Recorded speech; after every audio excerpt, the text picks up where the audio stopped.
இன்றைக்கி நாங்கள் 2 பேரும் ரொம்பவே சந்தோஷமாக இருக்கும். Great occasion. ஏன்னு கேட்குறீங்களா? இன்றைக்கி நம்ம சேனல் ஆரம்பித்து ஃபர்ஸ்ட் ஆனிவர்சரி உங்களோட சேர்ந்து இன்றைக்கி நாங்கள் செலிப்ரேட் பண்ண போகிறோம்.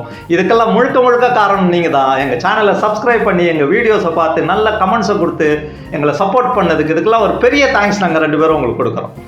அது மட்டும் இல்லை, இது ஒரு ட்வின் செலிப்ரேஷன். எங்கள் 2 பேருக்கு இன்றைக்கி வெட்டிங் ஆனிவர்சரியும் கூட. ஸோ இது வரைக்கும் எங்கள் சேனலில் ஒரு 4300 சப்ஸ்கிரைபர்ஸ் வந்து சப்ஸ்கிரைப் பண்ணியிருக்கிறீங்க. இது வரைக்கும் எல்லாரும் நீங்கள் வாட்ச் பண்ணிட்டு தான் இருக்கிறீங்க. இன்னும் எல்லாருமே நீங்கள் சேர்ந்து எங்கள் வீடியோஸை பார்த்து எங்களை என்கரேஜ் பண்ணிங்கன்னா எங்களுக்கு ரொம்பவே சந்தோஷமாக இருக்கும், எங்களுக்கு ரொம்பவே ஹெல்ப்ஃபுல்லாகவும் இருக்கும். இந்த அக்கேஷனை உங்களோட செலிப்ரேட் பண்ணுறதுக்கு ஏதாவது ஒன்று புதுசாக பண்ணணும்னு நான் யோசிச்சுட்டு இருந்தேன். அப்போ தான் என் தம்பி ஞாபகம் வந்துச்சு. காரைக்கால் பிரியாணி நல்லா பண்ணுவாப்புல என் தம்பி. அவர்கிட்ட கேட்டு இன்றைக்கி நான் வந்து உங்களுக்கு காரைக்கால் பிரியாணியை ஸ்பெஷலாக எப்படி பண்ணுறதுன்றதை காட்ட போகிறேன். காரைக்கால் பிரியாணி வந்து சீரக சம்பா அரிசியில் பண்ணுவாங்க. நார்மலாக வந்து நம்ம பாஸ்மதி ரைஸில் தானே பண்ணுவோம். இந்த ரைஸ் வந்து சீரக சம்பாவில் பண்ணுறது ரொம்ப டெலிஷியஸாக இருக்கும். நானும் இதான் ஃபஸ்ட் டைம் பண்ண போகிறேன். ஆனால் நிறைய தடவை நான் சாப்பிட்ருக்கேன். எப்போ ஊருக்கு போனாலும் காரைக்கால் பிரியாணி இல்லாமல் இருக்காது. அப்புறம் இன்னொன்று, இந்த நாகூருக்கு போகிறவங்க, திருநள்ளாருக்கு போகிறவங்க, வேளாங்கண்ணிக்கு போகிறவங்க எல்லாரும் அந்த நேற்றையை முடிச்சுட்டு காரைக்காலுக்கு வந்து ஒரு கட்டிட்டு போவாங்க. பிரியாணி கூட அந்த ஸ்பெஷலான ஐட்டம்ஸ்லாம் இருக்கும். ரொம்பவே நல்லாயிருக்கும். இந்த ஸ்பெஷல் பிரியாணியை நம்மளை வச்சு தான் ட்ரை பண்ண போகிறாங்க. அவங்க செஞ்சு முடித்த உடனே நான் தான் டேஸ்ட் பண்ணி அதை நான் எப்படி இருக்குன்னு சொல்ல போகிறேன். இந்த வீடியோவை நீங்கள் ஸ்கிப் பண்ணாமல் கடைசி வரைக்கும் பாருங்கள். லாஸ்ட்டாக சாப்பிட்ற செஷன் உண்டு. அதை சாப்பிட்டு பார்த்து உங்களுக்காக நான் உங்களுக்கு சொல்ல போகிறேன் எப்படி இருக்குன்ட்டு. இப்போ செலிப்ரேட் பண்ணிடலாமா?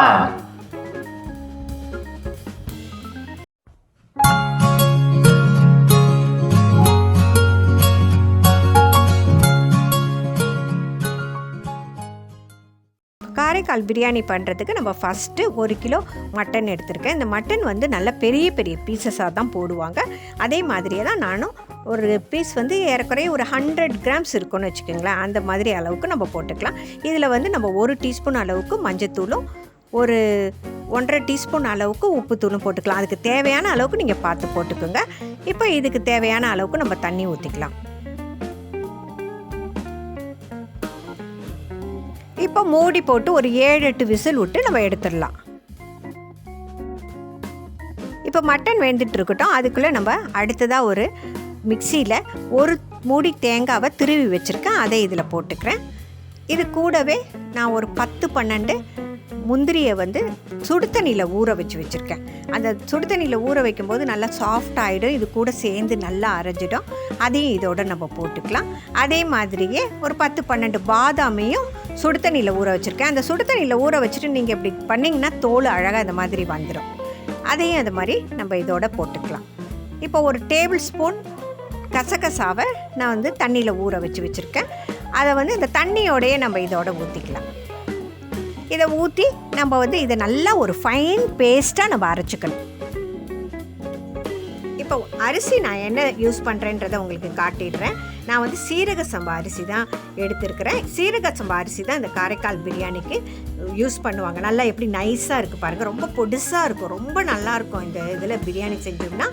இதை வந்து நம்ம அளந்து எடுத்துக்கலாம். 1 கிலோ எடுத்துருக்கிறேன். இது இந்த அரிசியை நீங்கள் ஊற வைக்க வேண்டாம். ஒலை கொதிக்கும் போது நம்ம கழுவி போட்டாலே போதும். 8 விசில் வந்துடுச்சு. ஒரு 3/4 பதத்துக்கு வெந்திருக்கும். இப்போ ஆஃப் பண்ணிக்கலாம். இப்போ நம்ம அரிசியை வேக வைக்கிறதுக்கு ஒரு பானையில் நான் தண்ணி போட்டுக்கிறேன். அது நல்லா கொதிக்கிற வரைக்கும் நம்ம வெயிட் பண்ணலாம். இப்போ ஸ்டவ்வை கொளுத்தி 1 கிலோவுக்கு 1 கிலோ பிரியாணி செய்கிற மாதிரி ஒரு பாத்திரம் வச்சுக்கலாம். சட்டி நல்லா காஞ்சிடுச்சு. நான் இதுக்கு ஒரு 150 ml எண்ணெய் ஊற்றிக்கிறேன். 150 ml நான் நெய் எடுத்து வச்சுருக்கேன். அதையும் இதோட சேர்த்துக்கலாம். காரைக்கால் பிரியாணினாலே நெய் வந்து கொஞ்சம் தூக்கலாக தான் இருக்கும். நீங்கள் எண்ணெயை கம்மிப்படுத்திக்கிட்டு நீங்கள் நெய் வந்து அதிகமாக கூட ஊற்றிக்கலாம். எண்ணெய் நல்லா காஞ்சி வரும்போது நல்லா ஒரு பெரிய 2 பட்டை துண்டு, ஒரு 5-6 கிராம்பு, ஒரு 7-8 ஏலக்காவை போட்டு நல்லா வெடிக்க விட்டுடலாம். இப்போ இது கூடவே நான் 1 டேபிள் ஸ்பூன் அளவுக்கு சோம்பை வந்து உரலில் இடித்து வச்சுருக்கேன். இந்த மாதிரி நீங்கள் இடிச்சுக்குங்க. இதையும் போட்டு நம்ம ஃப்ரை பண்ணிக்கலாம். இது ஒரு 10 செகண்டுக்கு நம்ம வந்து நல்லா வதக்கிக்கலாம். இப்போ இதுக்கு வந்து ஒரு 7-8 வெங்காயம், அப்ராக்சிமேட்டாக ஒரு 600 கிராம் இருக்கும். இதை வந்து நல்லா நீல வாக்கில் நான் வெட்டி வச்சுருக்கேன். வெங்காயத்தை வந்து நீங்கள் வெட்டிட்டு கையால் வந்து பிசைஞ்சு விட்டுக்குங்க. அப்போ தான் வந்து தனித்தனியாக ஆகும்.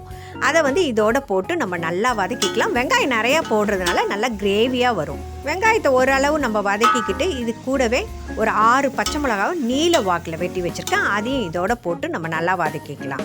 ஒலை கொதிச்சிருச்சு. இப்போ நம்ம அரிசி அதில் போட்டுக்கலாம். இப்போ அரிசி வந்து நீங்கள் ஒலை கொதிக்கும் போது கழுவி போட்டால் போதும். இதை ஊற வைக்கணும்னு அவசியம் இல்லை. இது ரொம்ப சீக்கிரம் வெந்துடும். இதை வந்து ஒரு அரை வேக்காடாக நம்ம வந்து வடிச்சுக்கிட்டால் போதும். நான் யூஸ் பண்ணியிருக்கிறது வந்து சீரக சம்பா அரிசி. ஆனால் இது இப்போ வந்து 24 கேரட்னு ஒரு புதுசாக ஒரு அரிசி ஒன்று வந்திருக்கு. அதுதான் பரவலாக யூஸ் பண்ணுறாங்க. அது யூஸ் பண்ணிங்கனாலும் இதே மாதிரியே இருக்கும் நல்லா. இப்போ இதுக்கு தேவையான அளவுக்கு நம்ம உப்பு போட்டுக்கலாம். நான் கல் உப்பு போட்டுக்கிறேன். இதை நல்லா நம்ம மிக்ஸ் பண்ணி விட்டுக்கலாம். வெங்காயம் ஒரு பக்கம் வதங்கிட்டு இருக்கு. இப்போ நம்ம சோறு என்ன லெவலில் இருக்குதுன்னு பார்த்துடலாம். நல்லா வெந்துடுச்சு. நம்ம கரெக்டான பதத்தில் இருக்க அரை வேக்காடா. இப்போ நம்ம ஸ்டவ் ஆஃப் பண்ணிக்கலாம். இந்த பக்கம் வெங்காயம் நல்லா வதங்கிடுச்சு. அடுத்ததாக நம்ம வந்து ஒரு 100 கிராம் பூண்டை நான் அரைச்சி வச்சுருக்கேன். அதையும் இதோட போட்டுக்கலாம். இதுக்கு வந்து ஒரு 60 கிராம் இஞ்சை வந்து தனியாக அரைச்சி வச்சுருக்கேன். அதையும் இதோட போட்டுக்கலாம். இதுக்கு வந்து தனித்தனியாக தான் நம்ம போடணும். இப்போ போட்டு நம்ம வந்து பச்சை வாசனை போகிற வரைக்கும் நல்லா நம்ம வதக்கிக்கலாம். இப்போ நம்ம ரைஸை வடித்து எடுத்துக்கலாம். இப்போ இஞ்சி பூண்டு பச்சை வாசனை போயிடுச்சு. நான் அடுத்ததாக 1 டேபிள் ஸ்பூன் மிளகை நல்லா பவுடர் பண்ணிவிட்டு அதுக்கப்புறமா தண்ணியில் நல்லா சாந்தாக குழச்சி வச்சுருக்கேன். அதே மாதிரியே 2 டீஸ்பூன் சீரகத்தையும் நல்லா அரைச்சி அதையும் அதே மாதிரியே சாந்தாக குழச்சி வச்சுருக்கேன். இப்போ இது கூடவே ஒரு 6 தக்காளி அப்ராக்சிமேட்டாக ஒரு 400 கிராம் இருக்கும். அதை ரவுண்டாக வெட்டி வச்சுருக்கேன். அதையும் இதோட போட்டு நல்லா வதக்கிக்கலாம். ரவுண்டாக நம்ம வெட்டி போடுறதுனால சீக்கிரம் வதங்கிடும். தக்காளி நல்லா மேஷ் ஆகி வர சமயத்தில் நான் வந்து 1 டேபிள் ஸ்பூன் அளவுக்கு வெள்ளை மிளகு சாந்தா நான் வந்து குழச்சி வச்சுருக்கேன். அதையும் இதோட நம்ம சேர்த்துக்கலாம். இந்த வெள்ளை மிளகு போடுறது வந்து டேஸ்ட் ரொம்ப நல்லாயிருக்கும். ரொம்ப காரம் இருக்காது. ஆனால் அதோட ஃப்ளேவர் ரொம்ப நல்லாயிருக்கும். இப்போ இதுக்கு வந்து 1 டேபிள் ஸ்பூன் அளவுக்கு நம்ம மிளகாத்தூள் போட்டுக்கலாம். அப்புறம் 1.5 டேபிள் ஸ்பூன் அளவுக்கு மல்லித்தூள் போட்டுக்கலாம். இது எல்லாத்தையும் போட்டு நம்ம நல்லா இதை வதக்கி விட்டுக்கலாம்.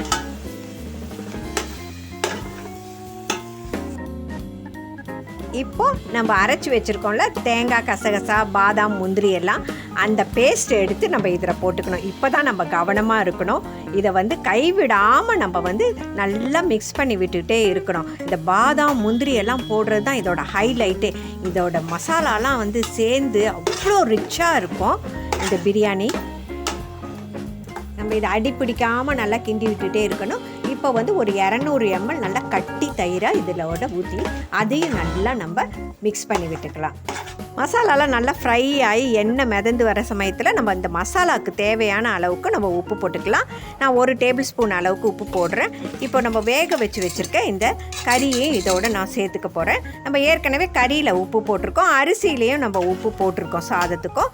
அதனால் வந்து நீங்கள் மசாலாவுக்கு பார்த்து போட்டுக்குங்க. இப்போ இதை நல்லா நம்ம மிக்ஸ் பண்ணி விட்டுக்கலாம். அடுத்ததாக நான் வந்து ஒரு கட்டு இந்த புதினாவை ஆஞ்சி வச்சுருக்கேன். அதையும் இதோட போட்டுக்கிறேன். ஒரு அரை கட்டு அளவுக்கு கொத்தமல்லி போட்டுக்கிறேன். இதுக்கு வந்து ஒரு 3 பிரியாணி இலை போடுறேன். ஆனால் எங்கள் ஊரில் வந்து பண்டன் லீவ்ஸ்ன்னு சொல்லுவாங்க, அதுதான் போடுவாங்க. அது எல்லார் வீட்லேயும் வச்சுருப்பாங்க. நல்லா வாசனையாக இருக்கும், ஃப்ரெஷ்ஷாக இருக்கும். அப்படியே பறிச்சுட்டு வந்து உடனே போட்டு இதை செய்வாங்க. இப்போ தம் போடுற டைம் வந்துடுச்சு. நான் சின்ன பர்னரை கொளுத்தி அதில் வந்து ஒரு தவாவை போட்டுக்கிறேன்.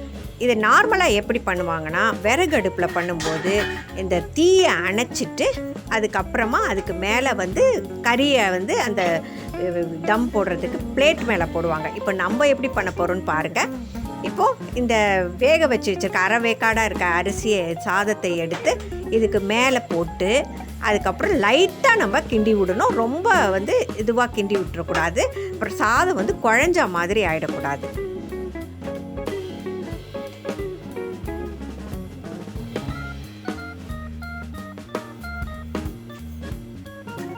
கிரேவியில் இந்த சாதம் நல்லா சேர்ற மாதிரி மிக்ஸ் பண்ணி விட்டுக்கோங்க.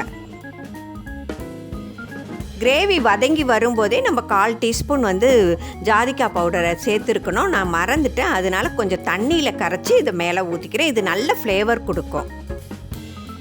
இந்த ஸ்டேஜில் பாலில் வந்து குங்குமப்பூவை ஊற வச்சு இந்த பிரியாணியில் ஊற்றுவாங்க இந்த கலருக்காக. என்கிட்ட வந்து குங்குமப்பூ இல்லாததுனால நான் கொஞ்சம் ஃபுட் கலரை பாலில் கலந்து வச்சுருக்கேன். இந்த மாதிரி ஒரு 3-4 ஓட்டை போட்டு நல்லா அடியில் போகிற மாதிரி இந்த பாலை ஊற்றிக்குங்க. இப்போ இதுக்கு ஒரு மூடி போட்டுக்கலாம்.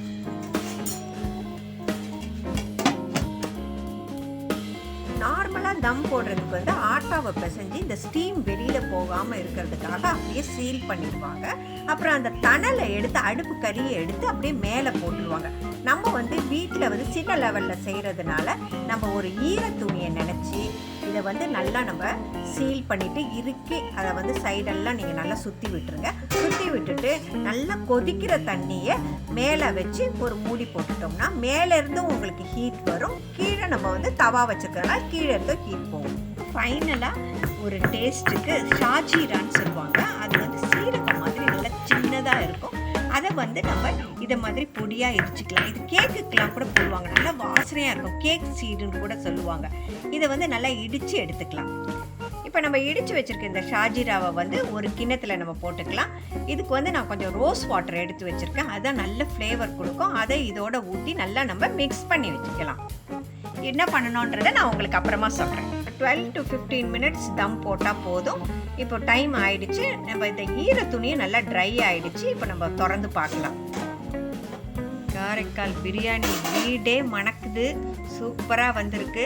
இந்த ஸ்டேஜில் நம்ம வந்து இந்த மிக்ஸ் பண்ணி வச்சுருக்கோம் இந்த ஷாஜீராவும் இந்த ரோஸ் வாட்டரும், அதை எடுத்து இதில் ஊற்றி ஒரு 5 minutes நம்ம இந்த மூடியை போட்டு அப்படியே வச்சிடணும். அப்போ தான் அதோட வாசனையெல்லாம் நல்லா இறங்கி இன்னும் நல்ல ஃப்ளேவர் கொடுக்கும்.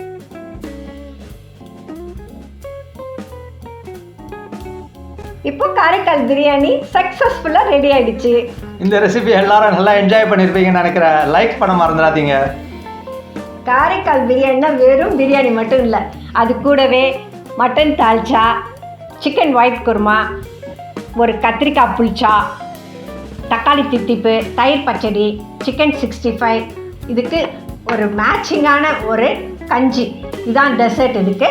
இது எல்லாம் சேர்ந்தாதான் காரைக்கால் பிரியாணி.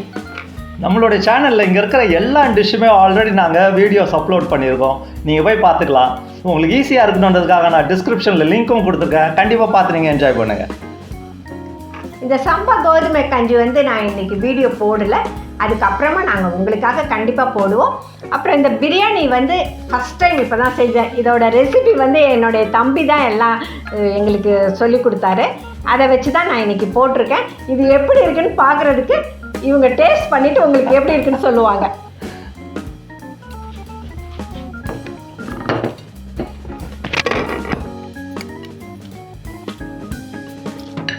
நம்ம டேஸ்ட் பண்ணி பார்த்துடலாமா? காரைக்கால் பிரியாணி இப்போவே மணக்குது. கொஞ்சமாக வைக்குமா? ஸ்பூனில் சாப்பிட்டுட்டேன். கையிலேயே சாப்பிடுங்க, அப்போ தான் அதோட டேஸ்ட்டு. இதுக்கு என்ன ஊற்ற போகிறோம் இப்போ? ஃபஸ்ட்டு நீங்கள் பிரியாணி சாப்பிட்ணும், அதுக்கப்புறமா தான் அந்த தால்ச்சாலாம் ஊற்றி சாப்பிடுவாங்க. சாப்பிட்டுடலாமா? அதுக்கப்புறம் ஒயிட் குருமா ஊற்றணும். நான் இந்த பிரியாணி வந்து ஃபஸ்ட்டு என் மேரேஜ் ஆன பிறகு காரைக்காலில் ஃபஸ்ட்டு சாப்பிட்டேன். வீட்டில் ஆள் கூப்பிட்டு செஞ்சுருந்தாங்க. அப்போ நினச்சேன் என்னடா அந்த மாதிரி வித்தியாசமாக பண்ணுறாங்களே அப்படின்ட்டு. அது சாப்பிட்றதுக்கு முன்னாடியே அந்த ஸ்மெல் வந்து அவ்வளோ பயங்கரமாக இருந்துச்சு. சாப்பிடும்போது தான் தெரிஞ்சிச்சு இது என்டையர்லி டிஃப்ரெண்ட்டு டேஸ்ட்டுன்ட்டு. நான் சென்னையில் நிறையா சாப்பிட்ருக்கேன் பிரியாணி. பட் இந்த பிரியாணி ஒரு தடவை நீங்கள் சாப்பிட்டீங்கன்னா வேறு எந்த பிரியாணியும் சாப்பிட மாட்டீங்க, அவ்வளோ சூப்பராக இருக்கும். இப்போயும் அந்த டேஸ்ட் எனக்கு அந்த ஞாபகம் வந்துருச்சு. புளிச்சா இது வந்து கத்திரிக்காயில் செய்கிறது இல்லையா? ஆமாம், இது வந்து நம்ம வீடியோ முன்னாடியே போட்டிருக்கோம்ல. ஆமாம். தித்திப்பு அதிலே வைக்கிட்டா. இது வந்து ஒரு கட்டா மீட்டான்னு சொல்லலாம், நல்லாயிருக்கும். ஸ்வீட்டும் இருக்குது, புளிப்பும் இருக்குது, அந்த உப்பு காரம் எல்லாமே ரொம்ப நல்லா இருக்கு. இந்த பிரியாணிக்கு நம்பவே மேட்ச் ஆகுது. நீங்கள் செஞ்ச 65 இது நான் செஞ்சதா? சரி, இது கடைசியாக சாப்பிட்றேன். நிச்சயம் நல்லா தான் இருக்கும். அது இந்த ஸ்வீட்டை கூடவே சாப்பிடணுமா? தக்காளி ஸ்வீட்டு? ஸ்வீட் அதோட தான் சாப்பிடுவாங்க. இந்த கஞ்சி வந்து சாப்பிட்டு முடிச்சிட்டு அது டெசர்ட் இல்லையா? இதில் ஊற்றி வைக்கிறேன். ஒயிட் குருமா இதை சாப்பிட்டுட்டு கறியோட வச்சு அதுக்கப்புறமா ஒயிட் குருமா வச்சு சாப்பிடணும். அதுக்கப்புறம் தால்ச்சா வச்சு சாப்பிடணும். சரி, ஃபர்ஸ்ட் ஒயிட் குருமா ட்ரை பண்ணிட்டேன். நம்ம மட்டன் ஒயிட் குருமா வீடியோவில் போட்டிருக்கோம். இன்னைக்கு நான் வந்து சிக்கன்ல ரைட்.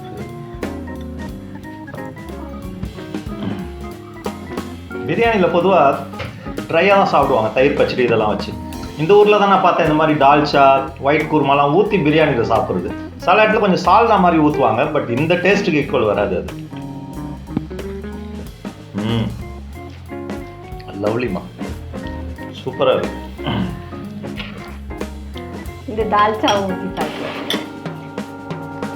இந்த டால்ச்சாவில் என்ன ஸ்பெஷல்னா இதில் மட்டனும் இருக்கும், பலவிதமான வெஜிடபிள்ஸும் இருக்கும். ஒரு வித்தியாசமான ஒரு டிஷ் இது.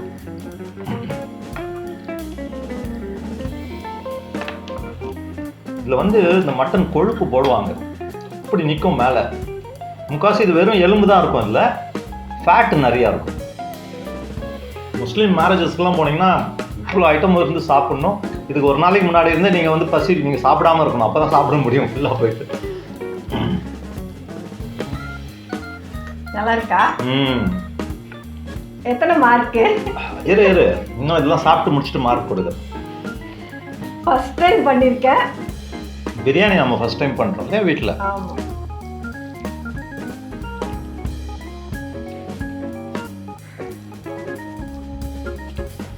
இப்போ தக்காளி தித்திப்பு.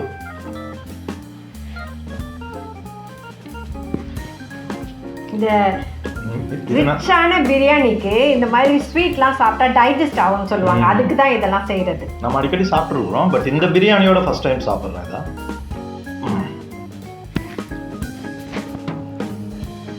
ஓகே, ரொம்பவே சூப்பராக இருக்குது. இந்த சிக்கன் 65 நான் சும்மா சாப்பிட்டுக்கிறேன். இதெல்லாம் பார்த்தோம்னா ஒரு 100க்கு 98 கொடுத்துடலாம். ஃபர்ஸ்ட் டைம் பண்ணுறதுனால ஒரு 2% அப்படி இப்படின்னு இருக்கும். நெக்ஸ்ட் டைம் 100க்கு 100 கொடுத்துடலாம். Super, lovely dish. சூப்பரான ஒரு டின்னர் இது. சாப்பிட்டு முடிச்சுட்டு இந்த கஞ்சி குடிக்கிறேன்.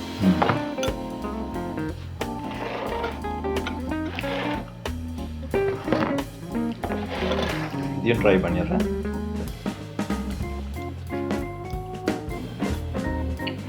ரொம்பவே வித்தியாசமாக இருக்குது, ரொம்ப ரிச்சாக இருக்குது. Good, lovely.